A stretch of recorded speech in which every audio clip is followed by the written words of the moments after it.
berhasil menguasai kitab pencuri langit yang berisi rahasia kekuatan ilmu mistik yang sangat kuat.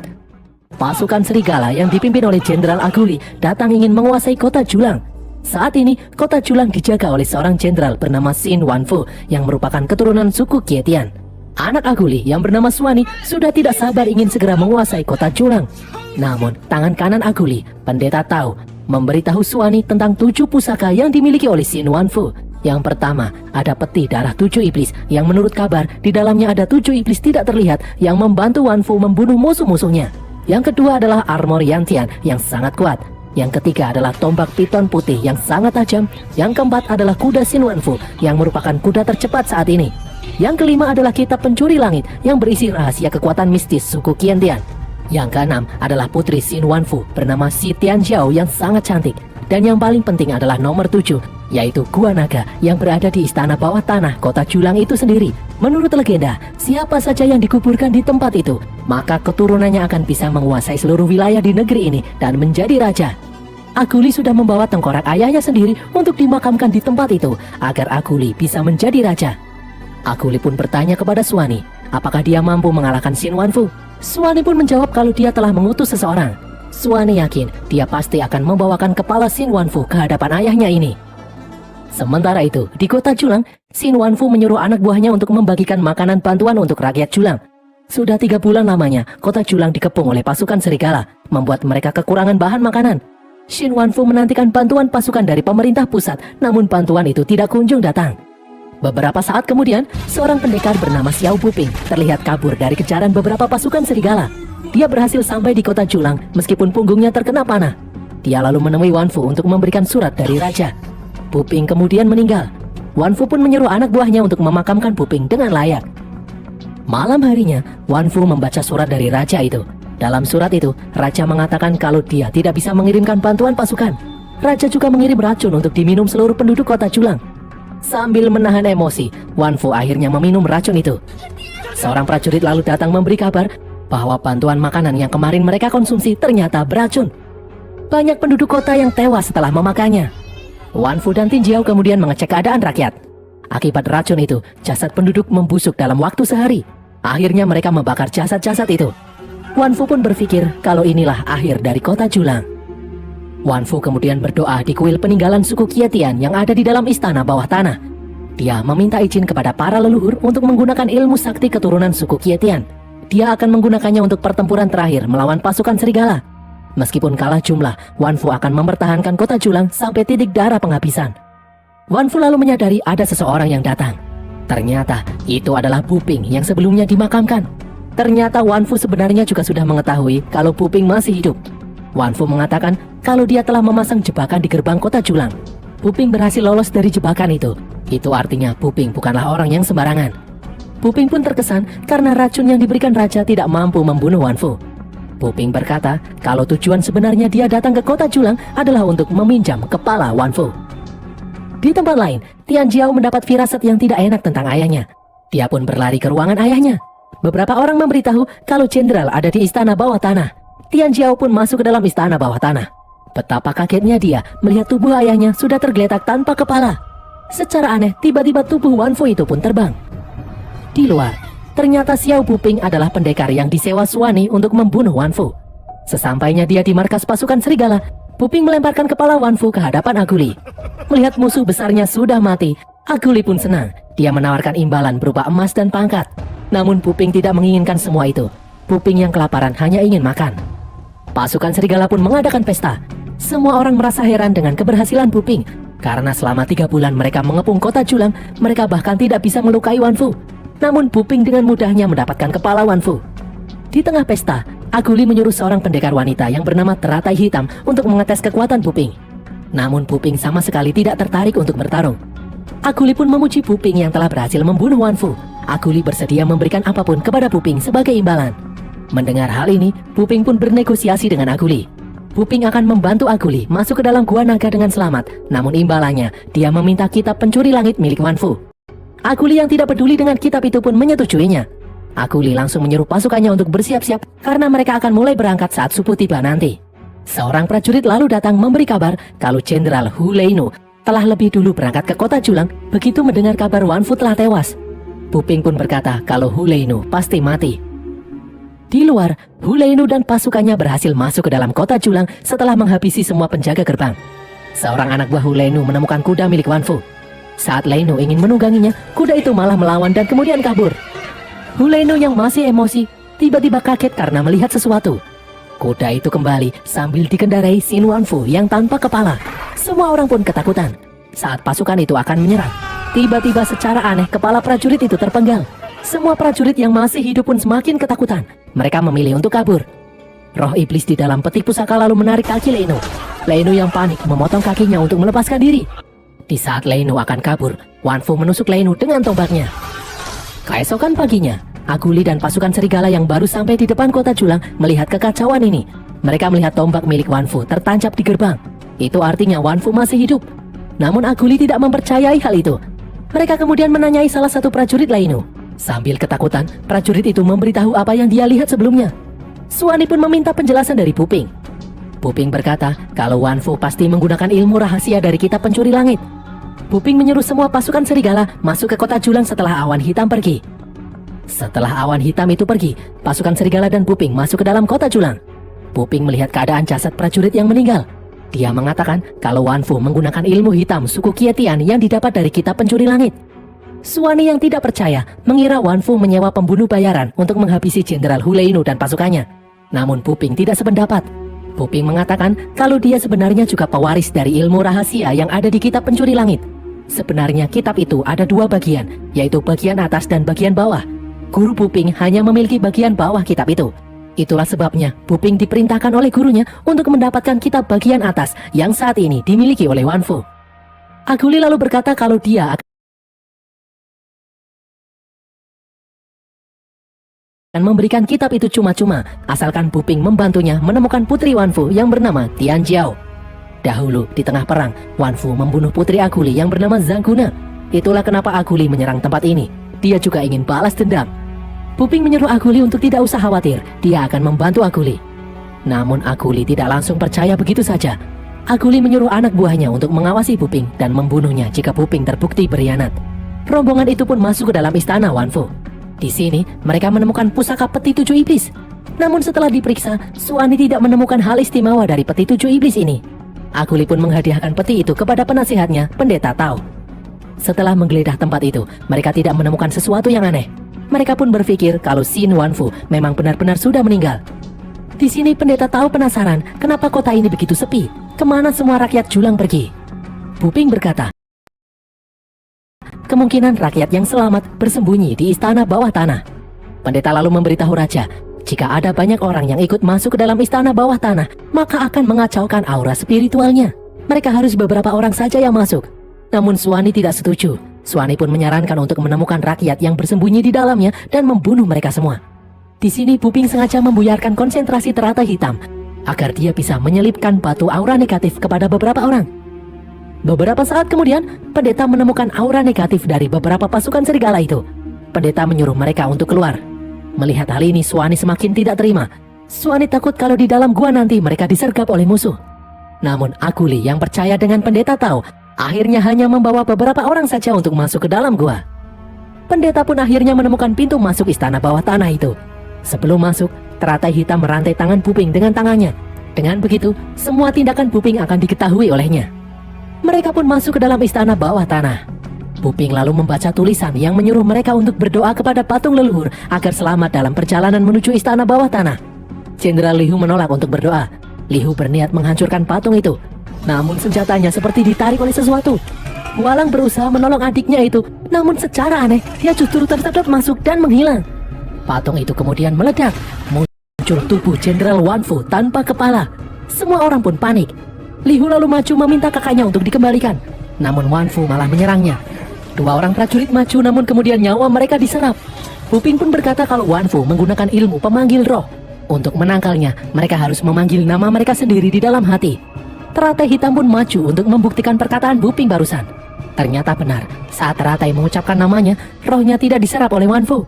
Puping lalu mendorong teratai agar dia tidak ditendang oleh kuda Wan Fu. Wan Fu berniat menyerang Aguli, namun Lihu melindunginya.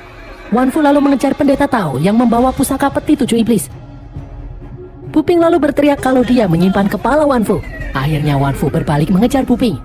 Suani kemudian menusuk pundak Wan Fu dengan dua pedangnya.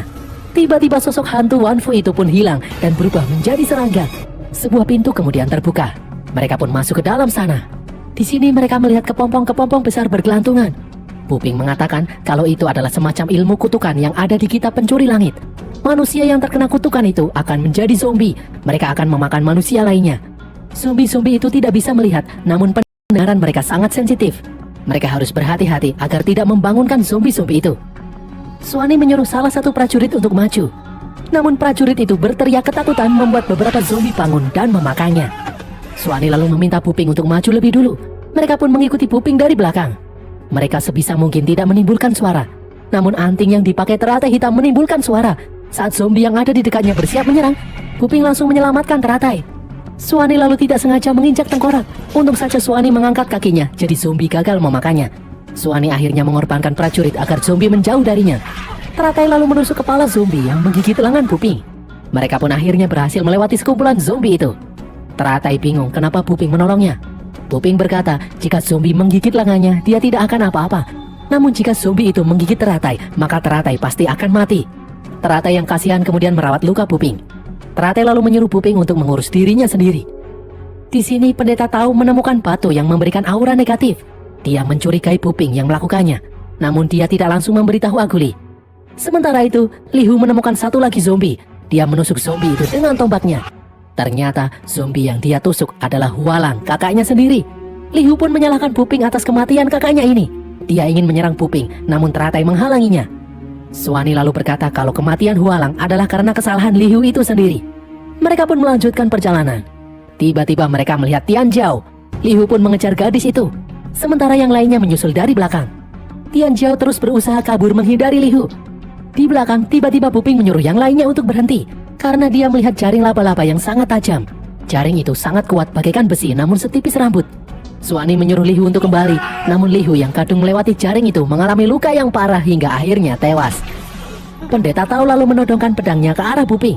Dia mengatakan kalau Puping sengaja menggiring mereka ke dalam istana bawah tanah dan membunuh mereka satu persatu. Suani yang tidak terima anak buahnya dicurigai menyuruh pendeta Tao untuk menurunkan pedangnya. Suani mengingatkan kalau Puping telah berhasil mendapatkan kepala Wan Fu. Pendeta Tao lalu berkata kalau itu hanyalah trik untuk menghabisi mereka. Suani kemudian menyuruh Puping untuk berbicara. Puping berkata kalau dia bukanlah anggota pasukan serigala, jadi untuk apa dia setia kepada Aguli. Pendeta Tao pun semakin mendekatkan pedangnya. Teratai lalu menghalangi pedang itu dengan pisaunya. Puping kemudian berkata, di sini mereka memiliki kepentingannya masing-masing. Puping akan membantu Aguli menuju istana bawah tanah, sementara Puping sendiri akan mendapatkan kitab pencuri langit. Masalah tentang berapa orang yang akan mati dalam perjalanan ini bukan urusan Puping. Puping hanya tahu, tanpa dia mereka tidak akan sampai sejauh ini. Akhirnya Aguli menyuruh semua orang menurunkan senjata mereka. Aguli lalu menanyakan cara untuk memusnahkan jaring laba-laba yang ada di hadapan mereka ini. Puping lalu mengeluarkan sesuatu. Puping menyalakan api, membuat jaring laba-laba itu terbakar habis. Setelah jaring laba-laba musnah, Suani langsung mengejar Tian Jiao. Suani harus berhati-hati karena Tian Jiao mengeluarkan jaring laba-laba. Pendeta Tao kemudian melemparkan bahan bakar, membuat Suani bisa menghasilkan api. Jaring laba-laba itu pun habis terbakar. Suani akhirnya berhasil menangkap Tian Jiao. Suani lalu menyerahkan Tian Jiao kepada Aguli. Aguli melihat ada luka di bahu belakang Tian Jiao. Aguli juga terkejut melihat bola mata Tian Jiao berwarna hijau sama seperti putrinya. Aguli lalu bertanya tentang luka di bahu Tian Jiao. Tian Jiao mengatakan kalau Wan Fu sengaja melukai punggungnya itu untuk menghilangkan suatu tanda. Aguli lalu memperlihatkan tanda di tangannya. Ternyata tanda di tangan Aguli dan bahu Tian Jiao itu sama. Itu artinya selama ini Tian Jiao adalah anak Aguli yang hilang, Zaguna. Tian Jiao tentu saja menolak hal itu. Tian Jiao tidak sudi menganggap Aguli sebagai ayahnya. Aguli lalu menyuruh Suani menghormati Tian Jiao karena dia adalah kakaknya. Namun Suani tidak terima. Aguli mengatakan kalau dia akan menjadikan Tian Jiao sebagai penerus tahta asalkan Tian Jiao mau memanggilnya ayah. Namun Tian Jiao menolak dan kemudian kabur. Ternyata di kuil persembahan ada banyak prajurit serigala yang berjaga. Mereka pun menyerang Tian Jiao. Aguli kemudian memberitahu pasukannya itu kalau Tian Jiao adalah putrinya. Kelak Tian Jiao lah yang akan menjadi penerusnya nanti. Semua pasukan serigala itu pun memberi hormat kepada Tian Jiao. Puping lalu berkata kalau terlalu banyak orang yang masuk ke dalam istana bawah tanah ini. Salah satu prajurit berkata kalau mereka disuruh oleh Suani untuk berjaga di sini. Suwani beralasan kalau dia takut ada musuh yang menyergap di dalam istana bawah tanah ini. Aguli pun marah. Gua naga ini adalah satu-satunya harapan dia menyambung hidup dan menjadi raja. Namun Suwani malah mengacaukan feng shui tempat ini. Aguli lalu memukul Suwani yang berani mengambil keputusan seenak jidatnya. Aguli pun memerintahkan semua pasukan serigala itu untuk keluar dari istana bawah tanah dan berjaga di depan gerbang kota. Pendeta Tao lalu memberitahu kalau dia sudah berhasil menemukan gua naga. Mereka pun bergegas menuju tempat itu. Di sini, pendeta kembali mengingatkan jika tengkorak ayah Aguli dimakamkan di tempat ini, maka keturunannya akan diberkahi dan menjadi raja. Aguli pun semakin bersemangat. Tiba-tiba, Suwani menusuk Aguli. Teratai ingin menolong namun kesulitan karena lengannya masih terikat dengan Buping. Suwani berkata kalau dia akan menggagalkan rencana ayahnya itu. Dia juga akan membunuh Tian Jiao agar dia sendiri bisa menjadi raja. Ternyata Aguli tidak semudah itu dikalahkan. Aguli pun melempar Suwani. Teratai kemudian menodongkan pisaunya ke leher Suwani. Suwani yang ketakutan itu pun meminta maaf kepada ayahnya. Tiba-tiba langit berubah. Aguli menyuruh pendeta Tao untuk segera menguburkan tengkorak ayahnya. Suwani lalu berhasil melepaskan diri. Dia kemudian menyekap Tian Jiao. Aguli berusaha mencegah Suwani membunuh Tian Jiao. Namun di sini Aguli melihat bola mata Tian Jiao yang berwarna hijau rusak. Mereka pun sadar kalau Tian Jiao telah membohongi Aguli agar Aguli mengira Tian Jiao adalah putrinya. Buping lalu diam-diam mengambil batu besar dan memukul Suwani hingga terjatuh. Aguli pun juga sadar kalau Buping bekerja sama dengan Tian Jiao agar dia dan putranya, Suwani, saling membunuh satu sama lain. Aguli langsung menyerang Buping dan Tian Jiao. Buping pun berteriak memanggil seseorang untuk keluar. Tiba-tiba sebuah tombak terbang dan menghalangi pedang Aguli. Dari dalam makam muncul. Makam itu pun meledak. Wan Fu kemudian muncul dari dalam makam. Ternyata selama ini Wan Fu bersembunyi di dalam makam ini. Aguli dan Wan Fu pun bertarung dengan sengit. Teratai berniat menolong Raja Aguli yang terpojok, namun Buping mencegahnya karena itu sangat berbahaya. Teratai yang tidak peduli, dia tetap maju. Saat Wan Fu akan membunuh Teratai, Buping mencegahnya. Aguli dan Wan Fu pun kembali bertarung. Tian Jiao meminta kepada Buping untuk menyelamatkan ayahnya, namun Buping juga tidak tahu bagaimana caranya. Tian Jiao lalu mengambil kitab pencuri langit bagian atas yang berada di patung naga. Buping ragu karena dia pernah berjanji kepada gurunya tidak akan mempraktekkan ilmu dari kitab pencuri langit bagian atas itu. Tian Jiao pun mengatakan jika Wan Fu kalah, maka Aguli akan menang dan menguasai kota Julang. Kota Julang tidak akan pernah damai. Akhirnya Buping mau membaca kitab itu. Buping menggunakannya untuk melepaskan roh iblis dari peti 7 iblis milik Wan Fu. Roh-roh itu lalu mengelilingi Aguli, membuat Aguli tidak bisa bergerak. Tiba-tiba petir menyambar, membuat patung naga yang ada di atas terjatuh menimpa tubuh Aguli. Aguli lalu berkata, jika Wan Fu membunuhnya, maka pasukannya akan datang untuk balas dendam. Wan Fu dan Buping pun tertawa mendengar perkataan Aguli ini. Buping mengingatkan kalau sebelumnya Aguli berkata kepada pasukannya kalau Tian Jiao adalah putrinya sendiri dan Tian Jiao lah yang akan menjadi penerusnya. Akhirnya, Aguli pun tewas di tangan Wan Fu. Tian Jiao lalu keluar menemui pasukan serigala yang berjaga di depan gerbang kota. Mereka semua memberi hormat kepada Tian Jiao. Tian Jiao memberitahu kalau Aguli dan Suwani telah tewas di dalam gua. Mereka sudah dimakamkan di dalam gua. Tian Jiao ingin tinggal dan berdoa untuk ayahnya di kota ini. Dia memerintahkan pasukan serigala itu untuk pergi. Akhirnya, pasukan serigala itu melakukan apa yang diperintahkan oleh Tian Jiao. Semua rakyat kota Julang yang selama ini bersembunyi di padang rumput akhirnya keluar. Kota Julang kini sudah aman kembali. Tian Jiao pun berterima kasih kepada Buping karena telah membantu mereka. Buping berkata kalau rencana mereka tidak akan berhasil tanpa keputusan bijak dari Wan Fu. Kepala yang Wan Fu serahkan sebelumnya telah disihir menjadi mirip seperti Wan Fu. Sesuai janjinya, Wan Fu menyerahkan kitab pencuri langit bagian atas kepada Buping. Buping pun berkata kalau kitab pencuri langit bagian atas itu berisi ilmu hitam. Gurunya menyuruh Buping untuk mengambil kitab itu untuk menghancurkannya. Wan Fu pun berkata meskipun menurut Buping dia menggunakan ilmu hitam, namun dia menggunakannya untuk melindungi orang lain. Itu berarti baik atau jahat tergantung pada hati masing-masing orang. Karena Wan Fu telah menyerahkan kitab itu, dia tidak peduli jika Buping akan menghancurkannya atau tidak. Buping dan Teratai Hitam kemudian berencana untuk pergi ke ibu kota. Meskipun pasukan serigala sudah dikalahkan, namun masalah utama kejadian ini adalah dari pemerintah pusat yang menolak memberi bantuan. Buping akan membongkar hal yang tidak beres ini. Dan berakhirlah alur cerita film Headless General ini, guys.